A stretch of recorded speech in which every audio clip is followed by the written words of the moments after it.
May tatlong magkaibigan, sina Juan, Pedro at Felipe. Lumuwas sila ng Maynila para maghanap ng trabaho. At sa kahanap nila ng trabaho, wala pa rin silang makita.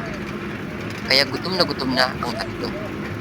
At nung napadaan sila sa isang Japanese restaurant, ang sabi ni Pedro, "Felipe, Juan, kain tayo dito." Sabi naman ni Felipe, "Tanga ka ba? Wala nga tayong pera eh." Sabi naman ni Pedro, "Akong bahala. Tara, gutom na talaga ako eh. Kain tayo dito." At pumasok na nga ang tatlo sa Japanese restaurant para kumain. At kung ano-ano ang kanilang mga in-order. At nung busog na sila, lumapit na ang waiter sa kanila. "Ito po ang bill nyo." "Ay, pasensya na po kayo. Gutom lang po talaga kami. Pero wala po kaming mga pera." "Ah, ganon."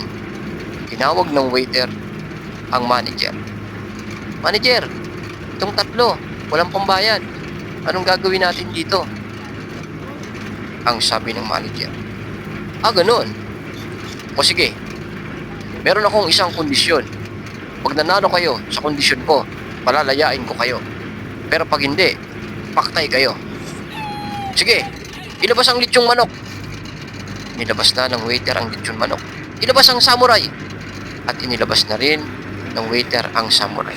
At ang sabi ng manager, "Meron akong isang buong manok dito. Kung ano ang gagawin nyo sa manok, yun din ang gagawin ko sa inyo. Pag pinutol nyo ang pakpak, putol kamay. Pag pinutol nyo ang hita, putol hita. Kung ano ang gagawin nyo sa manok, yan din ang gagawin ko sa inyo. At kung manalo kayo, palalayain ko kayo. Bibigyan ng pagkain at pera." Ako, nag-isip ang tatlo. At lumapit si Felipe.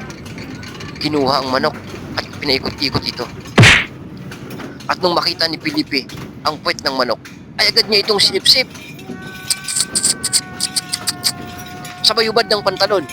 "Oh, manager, sipsipin niyo na rin ang puwet ko." "Ah, bigyan ng pera, pagkain. Palayasin ang mga yan, huwag nang pababalikin."